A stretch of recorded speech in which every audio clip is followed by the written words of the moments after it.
सघोषो धर्तराष्ट्राणां हृदयानि वदारयत् नभश्च पृथिवीं चैव तुमुलोऽभ्यनुनादयन्।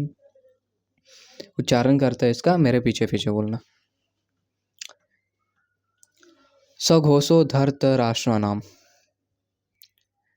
सघोषो धर्तराष्ट्राणां, सघोषो धर्तराष्ट्राणां, सघोषो धर्तराष्ट्राणां हृदयानि वदारयत्,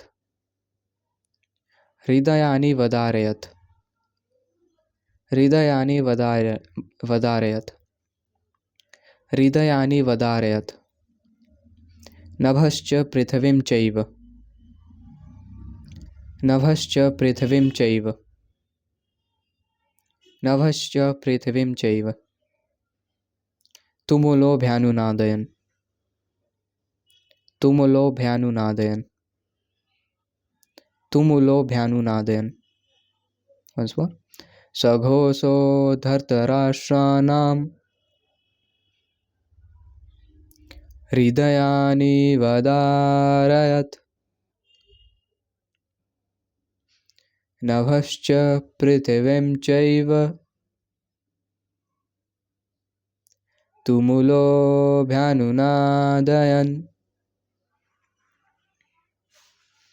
वर्ड टू वर्ड मीनिंग जानते हैं इसका। स दैट, घोष वाइब्रेशन, धर्तराष्ट्राणां द सन्स ऑफ धृतराष्ट्र, हृदयानि हार्ट, व्यदारयत् shattered, nabah the sky, cha also, prithvim the surface of the earth, cha also, eva certainly, tumulah uproarious, bhyanunadan resounded.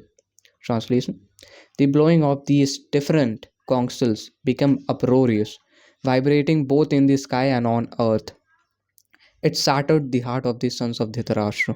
तो इसके पिछले वाले वर्स में हम लोग पढ़े थे, इसके पिछले वाले वर्स 16 और 18, अनंत विजयम राजा कुंती पुत्रो युधिष्ठिरा, सब एक एक करके अपना शंख बजा रहे थे। शंखन दद्मुह पृथक पृथक।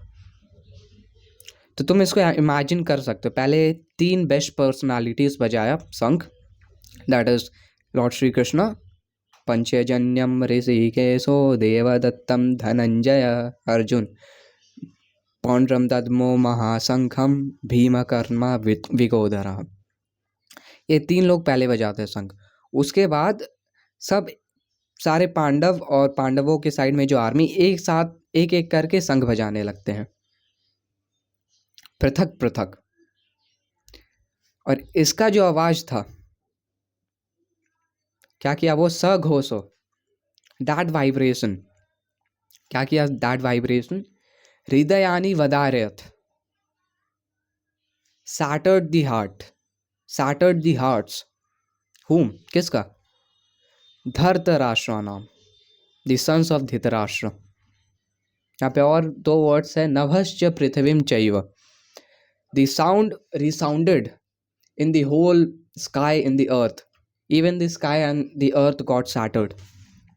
इसमें श्रीला प्रभुपाद एक अपना पर्पट में मेंशन करते हैं कि जब भीष्म पितामह शंख बजा रहे थे, सिंह निदम विनोदश्चै शंखं दद्मुह प्रतापवान, जब भीष्म पितामह अपना शंख बजा रहे थे तो उसका, उस शंख बजाने का इफेक्ट पांडवों पे कुछ भी नहीं हुआ। कोई ऐसा वर्स मेंशन ही नहीं है जिससे हम लोग को पता चले कि पांडवों में कुछ ऐसा हुआ था, कुछ डर का भावना था, ऐसा कुछ भी नहीं था उन लोगों में। लेकिन जब पांडव लोग शंख बजा रहे थे एक एक करके, हृदयानि वदारयत् धर्तराष्ट्राणाम, it shattered the heart of Dhritarashtra son Kauravas. ऐसा क्यों हुआ? क्यों भीष्म पितामह का शंख का कुछ इफेक्ट नहीं पड़ा लेकिन पांडवों का शंख का इफेक्ट पड़ गया?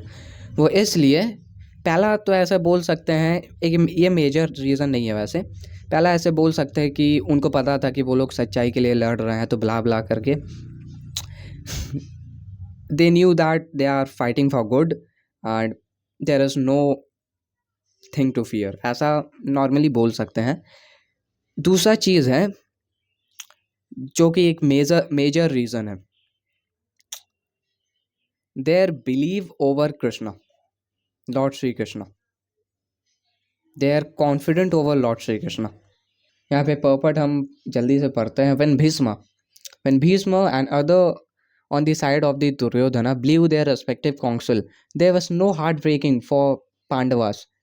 Such occurrences are not mentioned, but in this particular verse it is mentioned that the hearts of sons of Dhritarashtra were shattered by the sounds vibrated by Pandavas' party. This is due to the Pandavas and their confidence in Lord Krishna. One who takes the shelter of Lord Krishna, one who takes the shelter of Supreme Lord, has nothing to fear, even in the midst of the greatest calamity. तो ये जो line अभी हम पढ़े हैं, one who take shelter of Supreme Lord has nothing to fear even in the greatest calamity, ये बहुत ही ज़्यादा फेमस लाइन है। हम इसको तुमको एक्सप्लेन करते हैं। प्रहलाद और हिरण्यकशिपु का स्टोरीज हम तुमको बताते हैं। हिरण्यकशिपु जो था वो मतलब पूरा प्लान कर रहा था प्रहलाद को मारने के लिए, पूरा मतलब अपना स्ट्रैटेजी प्लान कर रहा था। और प्रहलाद को ये पता था कि हिरण्यकशिपु मेरे लिए इतना कुछ प्लान कर रहा है, फिर भी वो एकदम शांत था, वो फियरलेस था। क्यों? Because he knew that God is writing script for him. Script का मेरा मतलब क्या है, जैसे कि तुमको पता होगा कि lord Brahma writes the lifetime of everyone, ऐसा फोरहेड में कुछ रहता है। Prahlad knew lord Shri Krishna is writing the script for me, I don't need to fear anything. ये लॉर्ड श्री कृष्णा कहता है कि जब भी कोई मेरे पे सरेंडर करता है, first thing I remove is the fear, I take away the fear. जब भी कोई सरेंडर करता है, he knows why he is unafraid in the greatest calamity, because he knows that Krishna is writing this script for me, I don't need to fear anything. तो फिर से revise करेंगे अपने वर्ड्स को। सघोषो धर्तराष्ट्राणां हृदयानि वदारयत्, नभश्च पृथिवीं चैव तुमुलोऽभ्यनुनादयन्।